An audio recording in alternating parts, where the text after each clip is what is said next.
On va commencer Bezrat Hashem au premier mot du Daf. Amar Rav Chizda, Sach, celui qui a parlé, ben tfila le tfila, entre le tfilin shel yad et la mise de tfilin shel rosh. Il a mis tfilin sur la main, tfilin shel yad, et avant de mettre tfilin sur sa tête, il a parlé. Choser ou mevarer. Il doit refaire la bracha. Refaire la bracha sur la tfila shel rosh. La Gemara demande sach in, lo sach lo. Je comprends que c'est que s'il a parlé qu'il doit faire une deuxième bracha. Sinon, non. Il ne ferait pas une bracha sur la tfila du shel rosh. Vea shalach Rav Chia bered Ravuna mishme de Rabbi Yochanan. Pourtant, Rav Chia a envoyé une halacha au nom de Rabbi Yochanan de dire al tfila shel yad omer baruch asher kideshanu mitotav tzivanu leaniach tfilin.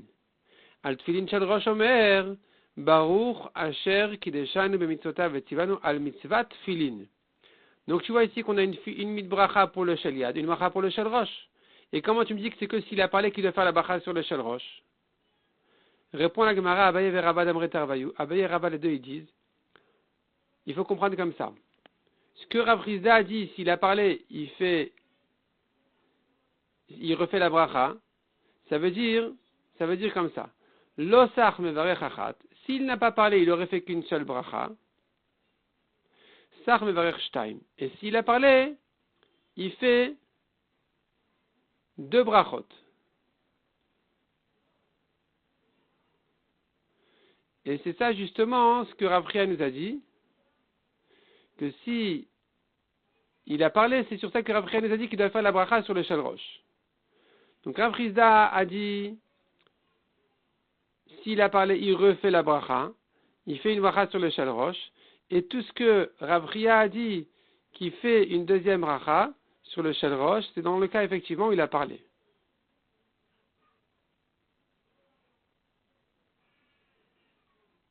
La Gemara continue et dit Tana, Sach ben fila le tfila avera ibiado. S'il a parlé entre le shel yad et le shel rosh, il a une avera. Mais choser ala me'archa milchama. Et donc, quand ils vont à la guerre, et que le Kohen annonce tout celui qui craint une avera qu'il a, doit rentrer chez lui, pour ne pas abîmer la guerre, pour ne pas tomber dans la guerre à cause de sa avera, et bien même pour une avera comme celle-là qu'il a parlé entre le shel yad et le shel rosh, il doit revenir chez lui. Rashi dit, il s'agit d'un cas où il a parlé entre le shel yad et le shel rosh et il n'a pas refait la bracha sur le shel rosh. Il se suffit de la bracha du shel yad alors qu'il aurait dû refaire la bracha sur le shel rosh. C'est lui qui a une avera et qui doit rentrer de la guerre. Mais sous-entendu, si il a refait la bracha sur le shel rosh, il n'y a pas d'avera ici, il n'a pas à rentrer de la guerre. Voyons Tosfot. Donc on a vu ici dans la Gemara en fait, selon Rashi, qui est la manière qu'on a expliqué, que s'il a parlé entre le shel yad et le shel rosh, il doit faire une deuxième bracha, sinon il ne fait qu'une seule bracha. Tosfot explique la Gemara autrement. Voyons Tosfot ici. Sach ben tfila le tfila choser mevarech. S'il a parlé entre le shel yad et le shel rosh, il doit refaire la bracha. Mikan medakdekim. De là, on déduit que chez Adam, ça c'est un autre Tosfot. C'est le Tosfot concernant quelqu'un qui fait un shochet, qui fait la shrita de plusieurs volailles. Est-ce qu'il doit refaire la bracha entre une et l'autre s'il a parlé entre l'une et l'autre? Et Tosfot propose de comparer la halacha là-bas à la halacha chez nous. Ce que je voulais voir, c'est le Tosfot suivant. L'osach. Tosfot au milieu des grandes lignes. L'osach mevarech achat, sach mevarech shtaim. S'il n'a pas parlé, il fait qu'une seule bracha. Donc uniquement sur le shel yad. Et s'il a parlé, il fait en tout deux brachot. Une sur le shel yad, une sur le shel rosh. Piresh bekuntras, lo sach mevarech achat ben shel yad ben shel rosh, sach mevarech shtaim laniach tfilin beshel yad ve'al mitzvah tfilin beshel rosh, donc comme on a dit. Ve Rabbeinu piresh, Rabbeinu Tam explique la Gemara autrement. Il dit mais non, c'est pas ça ce que veut dire la Gemara. Lo sach mevarech achat le shel rosh. La Gemara ne parle que de la bracha sur le shel rosh. Quand la Gemara nous dit s'il n'a pas parlé, il fait une bracha, s'il a parlé, il en fait deux, c'est sur le shel rosh. S'il n'a pas parlé entre shel yad et shel rosh, il fera une bracha sur le shel rosh, qui est al mitzvah tfilin. Donc, mevarech al mitzvah tfilin, chez Zoï birkato, c'est ça la bracha du shel rosh. Sar, mais s'il a parlé alors mevarech shtaim le shel rosh, il devra faire sur le shel rosh 2 brachot, le aniach ve'al mitzvat, vechen katav veshimush haraba de tefilin upi rabbi. Donc ça nous ramène ici la chita de Rabbeinu Tam, que en réalité sur le shel rosh on fait toujours une bracha de la mitzvah tefilin, et s'il a parlé, il devrait faire 2 brachot sur le shel rosh, il doit refaire le aniach, alors qu'il a déjà fait sur le shel yad, et ajouter là-dessus la bracha de la mitzvah tefilin. Et nous savons bien, la halacha selon les Sfaradim c'est comme Rashi, on ne fait qu'une seule bracha sur le shel yad et le shel rosh si on n'a pas parlé, et si on a parlé, il faudra faire une deuxième bracha. Selon les Ashkenazim, la halacha est comme Rabbeinu Tam, que a priori on fait une bracha sur le yad et une bracha sur le shel rosh, et si on a parlé, alors il faut refaire les 2 brachot sur le shel rosh. Mais les Ashkenazim, ils craignent quand même l'opinion de Rashi qui dit a priori de ne pas faire une deuxième bracha sur le shel rosh. C'est pour ça qu'ils disent Baruch Shem doucement après la bracha du shel rosh. Voyons le Tosfot suivant. Averai biyado vechoser ala me'acha milchama. Mitor perush hakontras mashma. Donc on a vu que s'il a parlé, il doit revenir de la guerre. De Rashi on comprend de imsach ou birer share. S'il a parlé et qu'ensuite il a refait la bracha sur le shel rosh, c'est permis. Veleka isura, il n'y a pas d'interdiction. Et la draba, au contraire, mitzvah ou sera bracha, il a une mitzvah et il gagne même le salaire de sa bracha qu'il a fait sur le shel rosh. Vezé leshono comme dit Rashi, sar ben fila let fila velo birech al shel rosh, s'il a parlé, il n'a pas refait la bracha al mitzvat et la samach al bracha rishona, mais il s'est suffi de la première bracha, avera et biado, c'est là où il a une avera. Mais puis Rabbi. Donc tu vois que s'il a refait la bracha, c'est bon.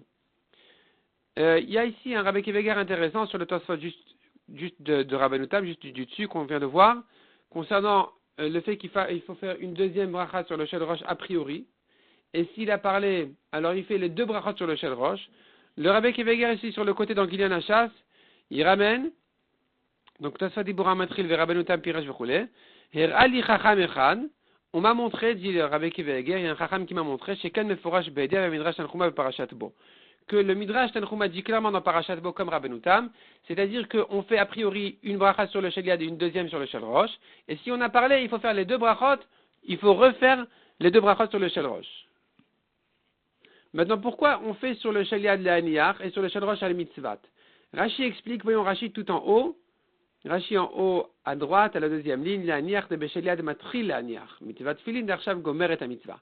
En fait, Rashi explique comme ça, on fait la bracha sur le yad, le haniyach, c'est une bracha sur le futur. Hachem nous a ordonné 2 mètres de tefilin. Donc c'est une bracha qui se met avant la mise des tefilin. Et quand il termine le shel rosh, il conclut en disant al mitzvah tefilin, ça y est, j'ai la mitzvah entière. Et ça explique la différence entre la bracha du shel yad et la bracha du shel rosh. Continuons dans la Gemara. Tana.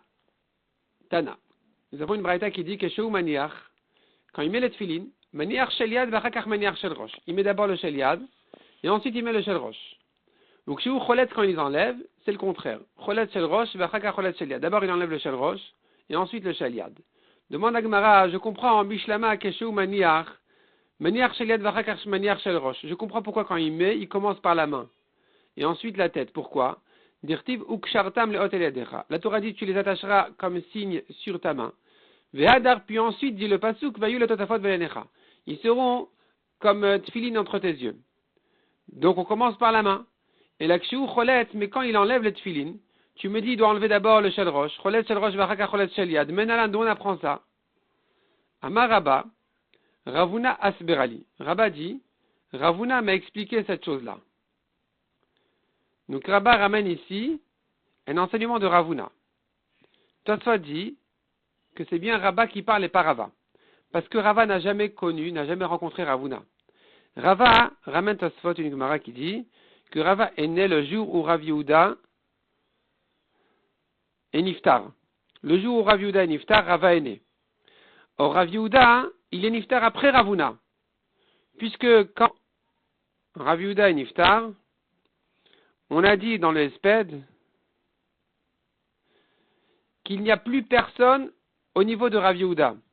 Or Ravuna était plus grand que Rav Yehuda. Il était le plus grand des élèves de Rav. Donc il faut dire que Ravuna il est niftar avant Rav Yehuda. Or Rava il est né le jour où Rav Yehuda il est niftar. Donc c'est sûr que Rava n'a jamais rencontré Ravuna qui est niftar avant Rav Yehuda. Et donc il faut dire dans la Gemara ici, Rabba. Donc qu'est-ce qu'il dit Rabba maintenant? Ravuna Asberali. Ravuna m'a expliqué.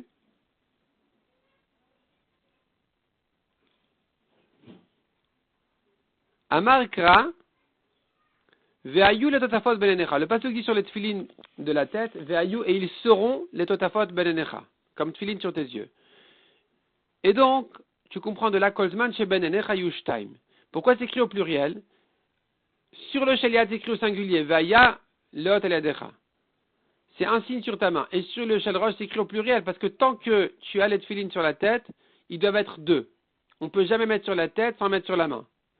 Et donc, c'est pour ça qu'il faut d'abord enlever le shelrosh, et ensuite le sheliad. Mais si tu enlèves le sheliad, tu vas te retrouver avec le shelrosh tout seul, c'est pas bon. On peut comprendre le fond, le sens de cette halakha, parce que nous avons une Mishnah connue dans Masechet Avot, dans Pirkei Avot, qui dit Kol she chokhmato meruba mima'asav, en chokhmato mitkayemet. Mechol she ma'asav merubin me chokhmato mitkayemet. Quelqu'un dont sa sagesse est plus grande que ses actions, sa sagesse ne pourra pas tenir. Si ses actions sont plus grandes que sa sagesse, alors sa sagesse va lui tenir. Ici, le shelrosh, c'est la sagesse de l'homme, c'est sa conscience. Et le sheliad, c'est ses actions. Donc, tant que tu as sur le shelrosh sur la tête, donc c'est la sagesse, tu es obligé que ça se traduise, ça se concrétise dans les actions du sheliad. Mais, le sheliad peut être même quand on n'a pas le shelrosh. Donc, c'est pour ça qu'on met d'abord le sheliad et ensuite on met le shelrosh. Mais quand on enlève d'abord le shelrosh et ensuite le sheliad de manière à ce que toujours le shelrosh soit en même temps que le sheliad, qu'il n'y ait pas une conscience plus grande que les actions. Tanoura Banan. On continue dans la Gemara, Tfilin et Matay Mevarech Alen. À partir de quand on fait la bracha sur les Tfilin? Mishat Anachatan. Depuis le moment où il est met. Qu'est-ce que ça veut dire? Ketan. Aya Mashkim la tête la derrière.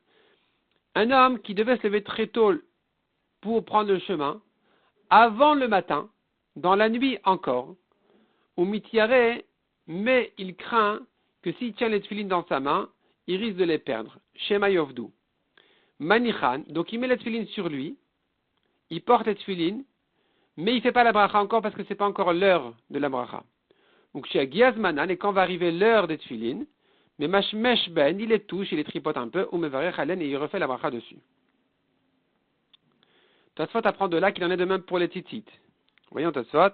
Ou chez Giazmanan, Tosfot en bas, ou chez Giazmanan et Mashmesh Ben ou Mevarech, mais Kanire, de là on peut apprendre, Kshadam Mashkim Kodem Ayom, un homme qui se lève avant le matin, ou mitatef betitit, et il met déjà les titiot, chez Orayom, quand le jour va briller, va se lever, il n'a pas besoin d'enlever le talit pour le remettre et faire la bracha. De Kevan Meshbo, à partir du moment où il tripote un peu les titiot, il peut refaire la bracha. Tasfadi afalpi shesh lechalek ben tfilin le titit, shamishmush mitzvah. C'est vrai qu'on aurait pu distinguer en disant c'est que dans les tfilin que je peux faire la bracha sur le mishmush, sur le fait qu'il a touché, qu'il a tripoté cette tfilin, parce que c'est en soi une mitzvah. Quelqu'un qui porte les tfilin, il a une mitzvah régulièrement, tout le temps, de retripoter le sheliad, le shelrosh pour ne pas les oublier. Kedil kaman, comme dit la Gemara à la fin du daf. Ce qui n'est pas le cas pour les titiot, donc peut-être que pour les titiot, en les tripotant, je n'ai pas à refaire une bracha, il faudrait l'enlever pour refaire la bracha. En nire le chalek, t'as dit non, c'est quand même pas, c'est pas une raison de distinguer. De père kasrelet medamet tfilin les tzitzit, les nan mishmush ou les varer.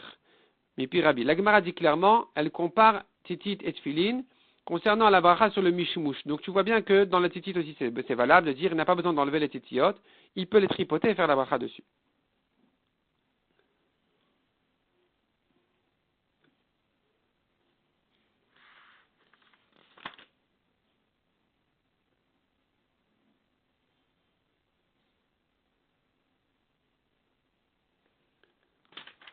La Gemara continue et nous dit, Ve'ad matay vanichan, jusqu'à quelle heure il met les tfilin? Jusqu'à quelle heure on peut encore mettre les tfilin? Ad shetishka achama, jusqu'au coucher du soleil. Donc selon Tanakama ici, au coucher du soleil à la shkia, c'est fini la mitzvah. Rabbi Yaakov Omer atitichle regal minashuk. Rabbi Yaakov dit tant que les gens marchent dehors encore, c'est-à-dire tant qu'il fait encore un peu jour, même après la shkia, et on met encore les tfilin, jusqu'à qu'il fasse nuit vraiment. Ou même après quand il fait déjà nuit, même après qu'il fait déjà nuit, puisqu'il y a encore des gens un peu dehors, alors on met encore les tfilin. Vachachamim omrim azman shena. Chachamim ils vont encore plus loin, plus tard, et ils disent, tant que les gens sont réveillés même chez eux à la maison, c'est encore l'heure des tefilin. Ou modim chachamim le Rabbi Yaakov. Chachamim sont d'accord avec Rabbi Yaakov, she'im chaltzan latzet le bet akise, que s'il a enlevé les tefilin pour aller aux toilettes, oli kanes le bet amechatz ou aller au bain, veshak achama, le soleil s'est couché, c'est fini. Shuv eno choser ou manichan, il ne les remet plus.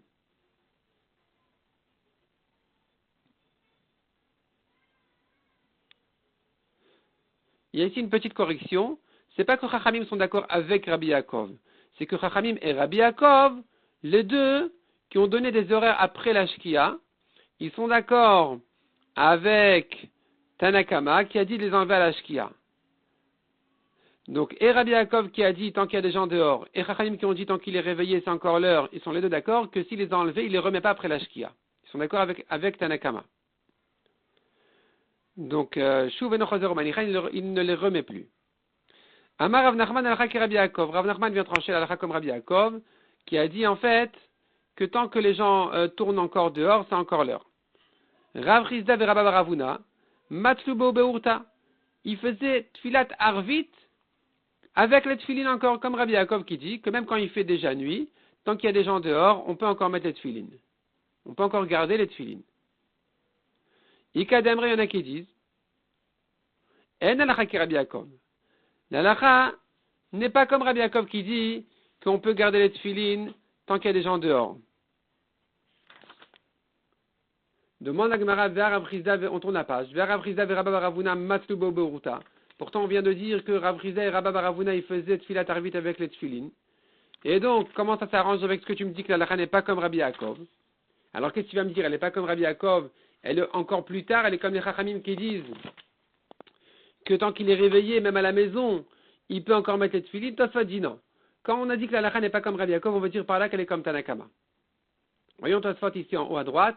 Vers Rav Chizda ve Rabba Baravuna matlu beurta pshitale. Il est évident pour la Gemara. Il y a des kamar Rav Nachman en halakha que Rabbi Yaakov que ce que Rav Nachman a dit la halakha n'est pas comme Rabbi Yaakov. Lav mishum shi halakha ke chachamim. C'est pas pour te dire que la halakha est oui comme les chachamim, que même quand il n'y a plus de gens dehors, tant que les gens sont réveillés chez eux, on peut encore mettre les tefilines. Si c'était comme ça, il n'aurait pas dû dire la halakha n'est pas comme Rabbi Yaakov. Il aurait dû dire la halakha est comme Chachamim. Et là, les mémoires d'halakha est Tanakama. En fait, quand Rav Nachman a dit la halakha n'est pas comme Rabbi Yaakov, il veut dire la halakha est comme Tanakama qui a dit à la Shkia c'est fini. C'est pour ça que la Gemara demande, pourtant il faisait arvit avec. Alors pourquoi Rav Nachman n'a pas dit clairement halakha comme Tanakama? Les fiches d'Avar Shanu Istam, parce qu'on ne connaît pas le nom de ce Tanakama. C'est pas écrit ni Chachamim Omrim, ni qui est le Tana. Donc, Rav Nachman n'a pas voulu dire la halakha comme Tanakama, il a dit la halakha elle n'est pas comme Rabbi Yaakov. Tu comprends qu'elle est comme Tanakama, qu'à la Shkia c'est fini. Et sur ça demande la Gemara, donc, mais pourtant il faisait arvit avec. Répond la Gemara, on revient à la Gemara à la deuxième ligne. Haou pliga. C'est effectivement une marloquette. Ils sont en marloquette. Eux, ils pensent qu'on peut encore mettre les tefilines, on peut garder les tefilines pour arvit, mais Rav Nachman n'est pas d'accord. Il dit que à la Shkia c'est fini.